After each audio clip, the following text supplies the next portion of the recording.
saja sebelum kita akan masuk dalam prosesi, bahwa sesungguhnya semua kita ingin memiliki rumah tangga yang bahagia. Ya, kita ingin memiliki rumah tangga yang bahagia. Namun kenyataannya ada proses yang dijalani, ada hal-hal yang kita lewati yang kurang menyenangkan. Tetapi segala sesuatu kalau di dalam tangan Tuhan indah pada waktunya, hasilnya pasti baik. Ya, memulai dengan Yesus, kita percaya akhirannya menjadi happy ending. Nah, Tuhan ingin bahwa semua pernikahan itu mengandalkan Yesus. Oke, kita akan melihat di dalam Yohanes pasal 2 ayat 1 hingga ayat 11. Ya, saya menceritakan saja secara singkat. Peristiwa ini adalah peristiwa tentang perjamuan kawin di Kana. Yesus diundang hadir dalam perjamuan kawin di Kana saat itu. Nah, ketika Yesus hadir dalam acara pernikahan itu, mereka menghadapi persoalan, problem, masalah. Nah, di situ juga hadir para murid Yesus serta ibu Yesus turut hadir. Tapi mereka, orang-orang ini, para pelayan ini datangnya kepada ibu Yesus. Mereka pikir ibu Yesus bisa menolong, ternyata nggak bisa. Ibu Yesus justru datang kepada Yesus meminta bantuan. Mereka berkata kepada Yesus, Yesus lakukan sesuatu bagi mereka. Dan akhirnya Yesus berkata kepada ibunya, "Hai wanita, saatku belum tiba." Nah, kelihatannya kalimat ini kurang ajar. Perkataan seorang anak kepada ibu kok begitu? Ya, menurut orang Asia kayaknya nggak sopan. Tetapi di sini Tuhan menunjukkan otoritasnya sebagai Tuhan, bukan hanya sekedar sebagai manusia. Dia Tuhan yang punya waktu tersendiri. Dia Tuhan yang tidak bisa didikte, tidak bisa diatur oleh siapapun juga. Nah, itulah Yesus. Nah, ketika itu Yesus berkata kepada para pelayan setelah itu, isilah tempayan-tempayan itu penuh dan cedoklah, bawalah kepada pemimpin pesta untuk dicicipin. Dan ketika dicicip oleh pemimpin pesta, sesuatu yang mustahil terjadi, saudara. Ya, kayaknya nggak mungkin. Tetapi ternyata di dalam Yesus, apa yang tidak mungkin menjadi mungkin. Yang mustahil bagi manusia, bagi Tuhan, tidak ada yang mustahil. Air biasa berubah menjadi air anggur yang manis. Adat orang Yahudi biasanya di awal pernikahan disuguhkan anggur yang manis. Lalu di akhir setelah anggur yang manis habis disuguhkan anggur yang kurang manis. Itu adat orang Yahudi. Tapi kehadiran Yesus mengubah adat itu. Awalnya manis, akhirnya manis. Ya, akhirnya manis. Artinya apa? Berjalan bersama Yesus, mengawali pernikahan bersama Yesus manis, akhirnya juga manis. Nah, ini loh yang Tuhan mau di dalam kehidupan kita sebagai anak-anak Tuhan. Pengennya rumah tangga kita baik, bahagia, sampai anak cucu kita bisa kita lihat, ya, atau bahkan boleh menjadi teladan bagi anak cucu kita. Nah, rumah tangga yang manis tentunya ada hal-hal yang kita bisa pelajari di Yohanes 2 ayat 1 sampai 11. Yang pertama, dikatakan di Yohanes 2 ayat 2, Yesus dan murid-muridnya diundang ke perkawinan itu. Diundang. Jadi resep rumah tangga yang manis, rumah tangga yang berbahagia adalah menghadirkan Yesus. Menghadirkan Yesus. Yesus diundang dan Yesus hadir. Ayo, biarlah dalam rumah tangga Vivi dan Kaufang menghadirkan Yesus. Ya, Yesus hadir. Dan saya percaya ketika Yesus hadir, semuanya akan menjadi indah pada waktunya. Amin. Yang kedua sekarang di ayat kelima, Yohanes 2 ayat 5 dikatakan apa? Tetapi ibu Yesus berkata kepada pelayan-pelayan, apa yang dikatakan kepadamu, buatlah itu. Nah, ini bicara tentang aturan. Dimanapun kita punya aturan. Di tempat kerja ada aturan, di rumah tangga pun ada aturan. Nah, karena itu biarlah bukan hanya mengandalkan aturan manusia, aturan Yesus jauh lebih penting. Apa itu ya firman Tuhan? Ya, Rumah tangga yang berbahagia adalah rumah tangga yang mengizinkan firman Tuhan ada di dalamnya. Jadi kalau beli barang biasanya ada manual book, dan inilah Alkitab ini, firman Tuhan ini adalah manual book bagi pernikahan Vivi dan Kaufeng. Ya, jadi kita percaya bahwa semuanya harus kembali kepada firman Tuhan. Firman Tuhan menjadi pelita, firman Tuhan yang menjadi cermin. Datang ke tempat ini saya percaya semua kita sudah bercermin, memastikan bahwa tampilan kita sudah cantik, sudah ganteng, ya, tidak ada noda di wajah, bercermin. Nah, firman Tuhan digambarkan sebagai cermin supaya kita tahu, oh ternyata kita punya kelemahan di sini, oh ternyata kita punya kelemahan di situ, sehingga kita bisa berbenah diri, dan hasilnya pasti jadi lebih baik kalau kita mengikuti tuntunan firman Tuhan. Jadi rumah tangga yang berbahagia yang kedua, aturan Yesus ada di dalamnya, yaitu apa? Firman Tuhan yang diutamakan. Jangan suami pakai kebenaran sendiri. Aku yang benar, kamu yang salah, kata si suami. Istri berkata juga, aku yang benar, kamu yang salah. Dua-dua nggak mau disalahkan, nggak bisa.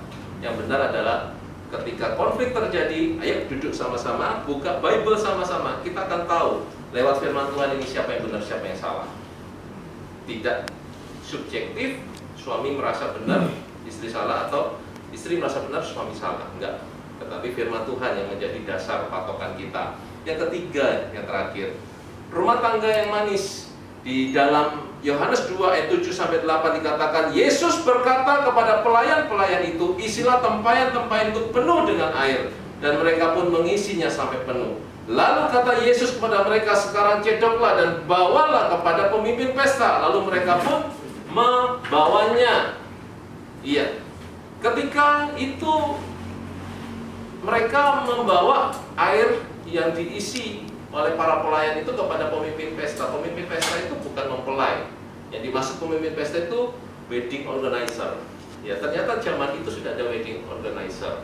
Nah, dibawalah kepada pemimpin pesta untuk dicicipin, dan mujizat terjadi. Air biasa menjadi air anggur yang manis. Ini bicara apa?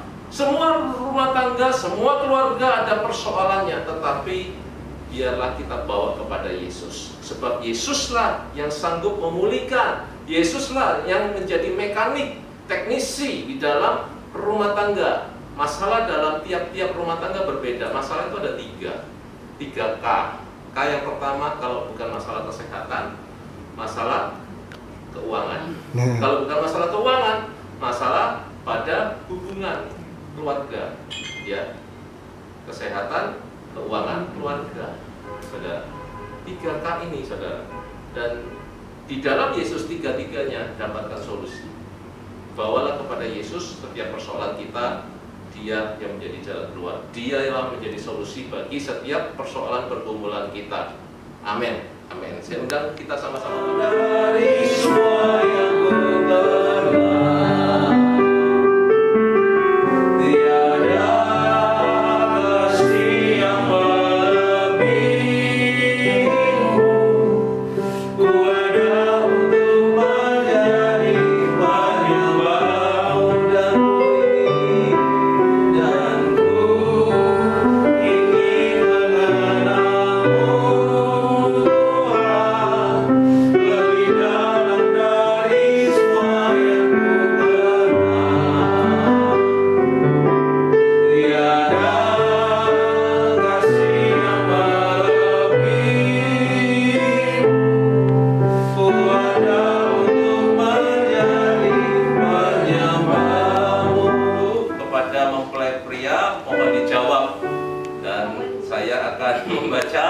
di dalam bahasa Mandarin.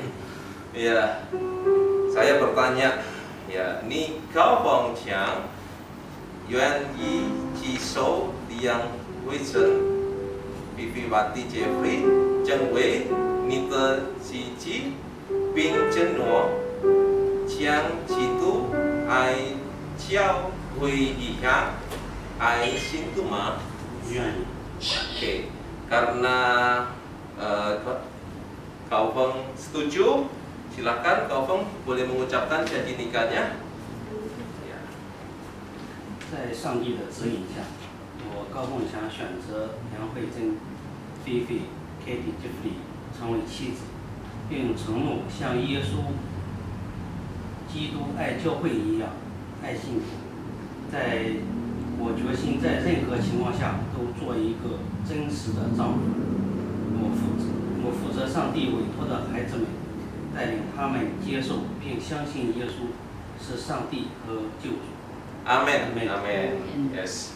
Ya, selanjutnya mempelai wanita akan mengucapkan janji nikahnya, namun saya akan bertanya terlebih dahulu kepada mempelai wanita.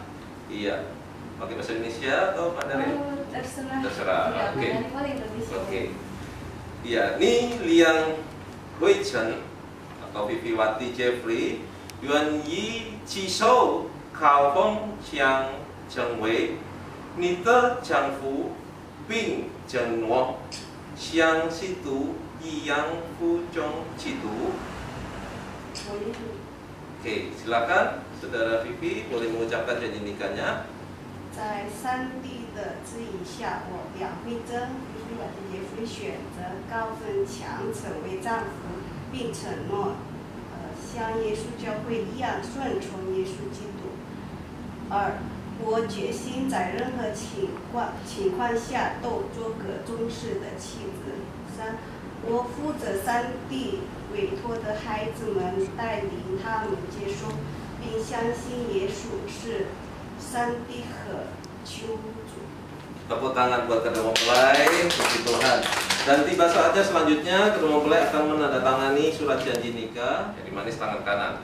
Ya, Bapak Ibu yang dikasih oleh Tuhan, cincin ini terbuat dari emas murni. Biarlah ini menggambarkan cinta kasih kedua mempelai, yaitu Saudara Kao Feng Chiang dan Vivi Wati Jeffrey, menjadi pasangan suami istri dengan cinta yang murni seperti cincin pernikahan ini. Karena itu dipersilakan kepada Saudara Kao Feng Chiang boleh menerima ini dan memasukkan di jari manis tangan kanan Vivi. Yeay, tepuk tangan. Dan selanjutnya cincin di tangan saya berbentuk bola, tidak ada mempelai wanita pria. Puji Tuhan. Ya, itu selanjutnya dipersilakan kepada kedua mempelai.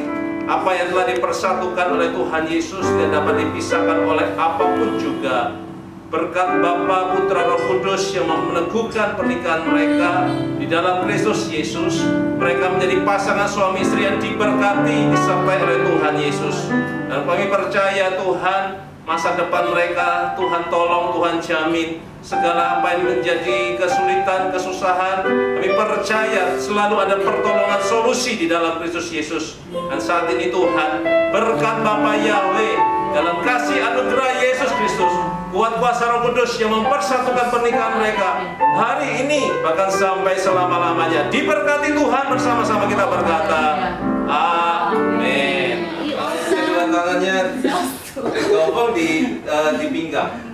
1, 2, 3. Ya, berikan tepuk tangan. Oke. Dan kita akan hari ini telah resmi menjadi pasangan suami istri. Dan kedua mempelai akan memberikan persembahan buah sulung, boleh disiapkan ya, sebagai panduan tuntunan seperti yang tadi dikhotbahkan. Setelah semua selesai, alangkah baiknya membaca firman sama-sama, doa sama-sama, memulai bersama Yesus. Hasilnya pasti happy ending. Dan silakan boleh diterima bersama-sama. Ya, oke, selamat buat Kao Feng Chiang dan Vivi Wati Jeffrey. Tuhan Yesus memberkati. Ya, ditaruh dulu aja. Ya, ditaruh nanti kita. Dan tiba saatnya kita di penghujung ibadah kita. Kita bangkit berdiri.